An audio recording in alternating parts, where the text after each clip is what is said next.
आज की दुनिया में अंतर्राष्ट्रीय संगठनों की जरूरत क्यों है, ये सवाल सुनने में तो बड़ा सीधा लगता है ना। हाँ, लेकिन ये आज के सबसे बड़े और शायद सबसे उलझे हुए सवालों में से एक है। बिल्कुल। और हमारे पास कुछ बहुत ही दिलचस्प सोर्सेज हैं जो संयुक्त राष्ट्र और वैश्विक सुरक्षा की जो बदलती परिभाषा है उस पर गहरी नजर डालते हैं। तो आज हम इन्हीं के जरिए ये समझने की कोशिश करेंगे कि यूएन जैसे संगठन आखिर बने क्यों थे। हाँ, ये काम कैसे करते हैं और क्यों आज 75 साल बाद भी इनमें सुधार की बहस अटकी पड़ी है। और सबसे जरूरी बात, सुरक्षा का मतलब अब वो नहीं रहा जो पहले हुआ करता था। सही बात है। तो चलिए शुरू करते हैं एक सवाल से। दो विश्व युद्धों की भयानक तबाही देखने के बाद दुनिया के नेताओं ने ये तय करने की कोशिश कैसे की कि ऐसा दोबारा कभी ना हो। और यही सवाल मतलब आज की पूरी बातचीत की नींव है। देखिए, इतिहास गवाह है कि हर बड़ी तबाही के बाद इंसान एक बेहतर सिस्टम बनाने की कोशिश करता है। जैसे पहले विश्व युद्ध के बाद लीग ऑफ नेशंस बना था। बिल्कुल, बना तो था, लेकिन वो पूरी तरह नाकाम रहा। उसके पास असली ताकत नहीं थी। वो दूसरे विश्व युद्ध को रोक ही नहीं पाया। तो उस नाकामी के सबक से 1945 में संयुक्त राष्ट्र का जन्म हुआ। लेकिन ये सिर्फ शांति बनाए रखने के लिए नहीं था, है ना। इन सोर्सेज में एक बहुत दिलचस्प लाइन है। हाँ, और वो लाइन यूएन के दूसरे महासचिव डैग हैमरशोल्ड की है। हाँ, बताइए जरा।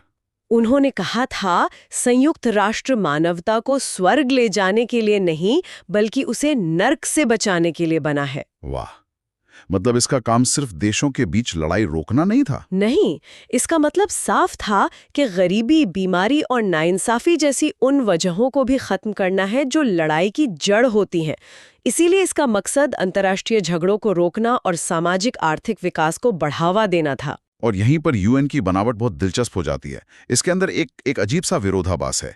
एक तरफ तो इसकी महासभा है, जनरल असेंबली, जो एक आदर्श लोकतंत्र जैसी लगती है। हाँ, जनरल असेंबली में दुनिया के सभी 193 सदस्य देश हैं और सबका एक एक वोट है।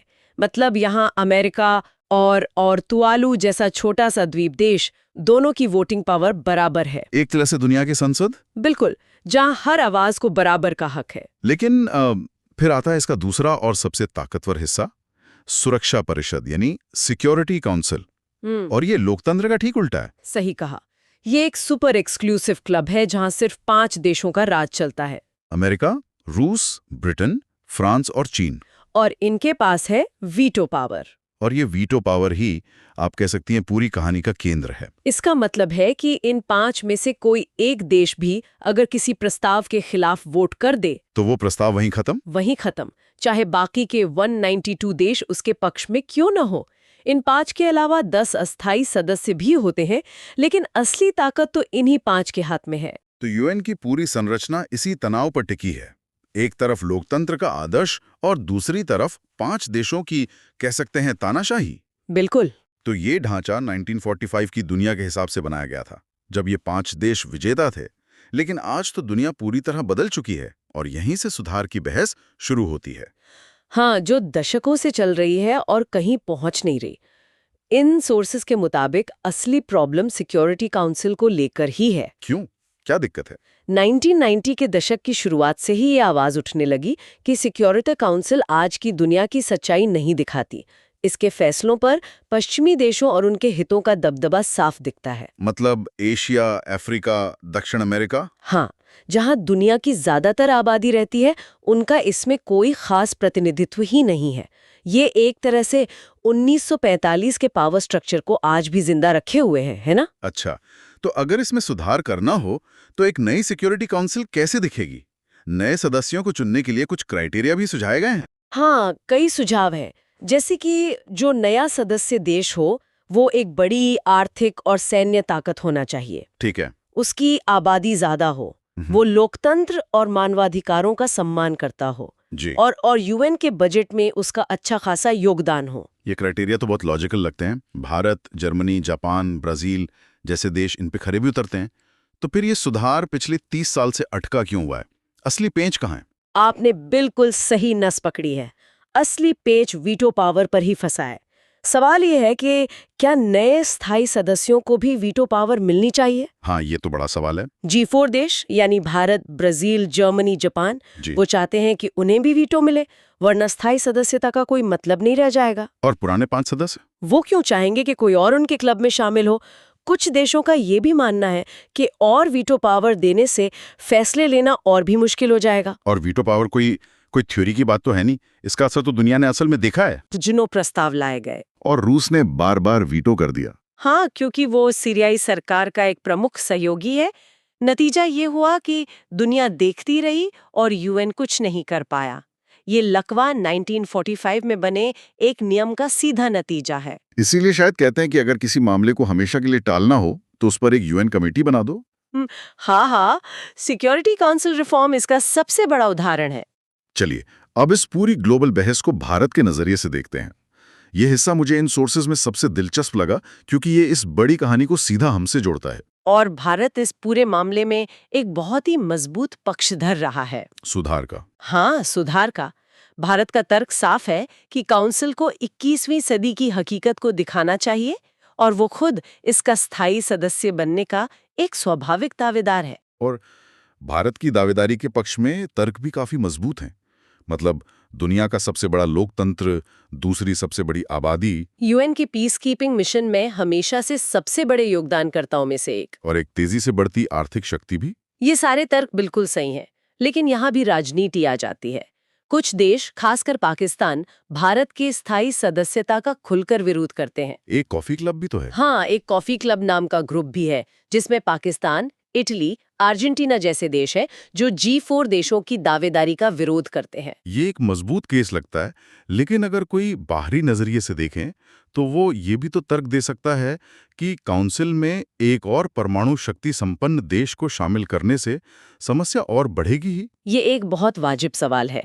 भारत के परमाणु कार्यक्रम को लेकर कुछ देशों में चिंता जरूर है और वो इसे एक बाधा के तौर पर देखते हैं। तो भारत का जवाब क्या? भारत का जवाब ये रहा है कि वो एक जिम्मेदार परमाणु शक्ति है और उसका रिकॉर्ड साफ है। लेकिन ये सच है कि सिर्फ भारत ही रेस में नहीं है। ब्राजील, जर्मनी, जापान भी मजबूत दावेदार हैं। अफ्रीका से भी किसी देश को प्रतिनिधित्व मिलना चाहिए। मतलब मुकाबला काफी कड़ा है। हाँ, और आम सहमति बनाना लगभग नामुमकिन सा लगता है। ठीक है, तो हमने ये तो समझ लिया कि यूएन अपने 20वीं सदी के ढांचे में सुधार करने की कोशिश में फंसा हुआ है। लेकिन क्या हो अगर असल समस्या इससे भी ज्यादा गहरी हो? मतलब क्या हो अगर सुरक्षा की वो परिभाषा ही पूरी तरह बदल गई हो जिसके लिए यूएन को बनाया गया था? इन सोर्सेज में एक बहुत जबरदस्त तर्क दिया गया है जो पुरानी और नई दुनिया के बीच एक साफ लकीर खींचता है। और ये आज के समय को समझने के लिए सबसे जरूरी कॉन्सेप्ट है।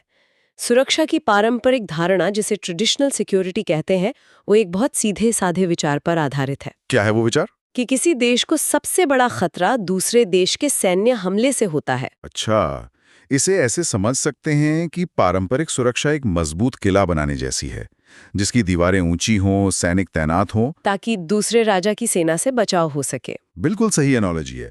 इसमें देश अपनी ताकत बढ़ाते हैं, दूसरे देशों से गठबंधन करते हैं और शक्ति संतुलन बनाए रखने की कोशिश करते हैं। लेकिन आज की दुनिया में एक नई तरह की सुरक्षा की बात होती है, अपारंपरिक सुरक्षा, हाँ। Non traditional security. और ये उस किले वाली एनालॉजी में कहाँ फिट होती है? यहीं पर ये एनालॉजी और भी पावरफुल हो जाती है। अपारंपरिक सुरक्षा का मतलब है ये समझना कि असली खतरा बाहर की सेना से नहीं, बल्कि आपके किले के अंदर फैल रही महामारी से है, या जहरीले हो चुके पानी के स्रोत से है, या अकाल की वजह से हो रही बगावत से है। इन खतरों के आगे ऊंची दीवारें किसी काम की नहीं है ना। मतलब आतंकवाद, मानव अधिकारों का हनन, ग्लोबल गरीबी, जलवायु परिवर्तन और हाल ही में हमने जो देखा, महामारी, ये सब अपारंपरिक सुरक्षा के दायरे में आते हैं। बिल्कुल, ये एक क्रांतिकारी बदलाव है। इन सोर्सेस का मूल तर्क यही है कि आज दुनिया में ज्यादातर लोगों के लिए युद्ध में मारे जाने से कहीं ज्यादा बड़ा खतरा भूख, बीमारी या किसी प्राकृतिक आपदा से है। तो फोकस राज्य की सुरक्षा से हटकर इंसान की सुरक्षा पर आ जाता है। एकदम सही। और यहीं से सहयोग मूलक सुरक्षा यानी कोऑपरेटिव सिक्योरिटी का आइडिया निकलता है, क्योंकि आतंकवाद, महामारी या ग्लोबल वार्मिंग जैसे खतरों से कोई एक देश अकेले लड़ ही नहीं सकता। तो इस नए और जटिल सुरक्षा के माहौल में भारत जैसा देश क्या करता है? जाहिर है, हमें पारंपरिक खतरों से भी निपटना है और अपारंपरिक खतरों से भी। हाँ, और इन सोर्सेज के मुताबिक भारत की रणनीति बहुआयामी है। वो एक साथ कई मोर्चों पर काम करता है। भारत की सुरक्षा रणनीति के 4 मुख्य स्तंभ हैं। पहला तो पारंपरिक सुरक्षा से जुड़ा हुआ लगता है। पहला स्तंभ है अपनी सैन्य क्षमता को लगातार मजबूत करना। ये हमारी पारंपरिक सुरक्षा की जरूरत है। हाँ, मतलब पाकिस्तान और चीन को देखते हुए ये तो जरूरी है ही। बिल्कुल। पाकिस्तान के साथ 4 युद्ध और चीन के साथ 1962 का युद्ध, ये सब हमें याद दिलाते हैं कि हमें अपनी सीमाओं की रक्षा के लिए हमेशा तैयार रहना होगा। इसी संदर्भ में भारत ने परमाणु परीक्षण भी किए। लेकिन यहीं पर एक दिलचस्प विरोधाभास दिखता है। एक तरफ तो भारत अपनी सैन्य ताकत बढ़ा रहा है, लेकिन दूसरी तरफ वो अंतर्राष्ट्रीय नियमों और सहयोग पर आधारित दुनिया की वकालत भी करता है। और यही भारत की विदेश नीति की खूबसूरती और चुनौती दोनों है। और यही हमें दूसरे स्तंभ पर लाता है, अंतर्राष्ट्रीय संस्थाओं और नियमों को मजबूत करना। मतलब यूएन जैसी संस्थाओं को। हाँ, भारत का हमेशा से मानना रहा है कि अराजकता की जगह अगर नियमों पर आधारित एक अंतर्राष्ट्रीय व्यवस्था हो तो वो उसके जैसे विकासशील देशों के हितों के लिए बेहतर है। इसीलिए जवाहरलाल नेहरू ने एशियाई एकता और निरस्त्रीकरण का समर्थन किया था। तो ये अपनी ताकत और कूटनीति के बीच एक संतुलन बनाने की कोशिश है। बिल्कुल। और तीसरा स्तंभ? तीसरा है देश के अंदर की सुरक्षा समस्याओं से निपटना। नागालैंड, मिजोरम, पंजाब और कश्मीर जैसे राज्यों में समय समय पर अलगाववादी आंदोलनों से निपटना भारत के लिए एक बहुत बड़ी चुनौती रही है। हाँ, क्योंकि कोई भी देश बाहर से तब तक मजबूत नहीं हो सकता जब तक वो अंदर से एकजुट ना हो। सही बात। और चौथा स्तंभ सीधे सीधे अपारंपरिक सुरक्षा की धारणा से जुड़ता है। वो क्या है? चौथा और आखिरी स्तंभ है आर्थिक विकास करना, ताकि ज्यादा से ज्यादा नागरिकों को गरीबी से बाहर निकाला जा सके। अच्छा, क्योंकि गरीबी भी तो एक तरह की असुरक्षा ही है। बिल्कुल। ये इस गहरी समझ पर आधारित है कि गरीबी और अभाव भी असुरक्षा को जन्म देते हैं। जब लोगों के पास रोजगार नहीं होता, उनकी बुनियादी जरूरतें पूरी नहीं होती, तो उनमें असंतोष पैदा होता है जो देश की स्थिरता के लिए खतरा बन सकता है। तो आज हमने यूएन के बनने से लेकर उसके सुधार की न खत्म होने वाली बहस और फिर सुरक्षा की बदलती परिभाषा से लेकर भारत की जटिल रणनीति तक एक लंबा सफर तय किया है। ये साफ है कि दुनिया एक बहुत ही उलझे हुए दौर से गुजर रही है। और इन सारी चर्चाओं के केंद्र में एक बुनियादी तनाव है जिस पर ध्यान देना बहुत जरूरी है। यूएन जैसे संगठन देशों की संप्रभुता यानी सॉवरेनिटी के सिद्धांत पर बने हैं, जिसका मतलब है कि हर देश अपने घरेलू मामलों में सर्वोच्च है और कोई दूसरा देश दखल नहीं दे सकता।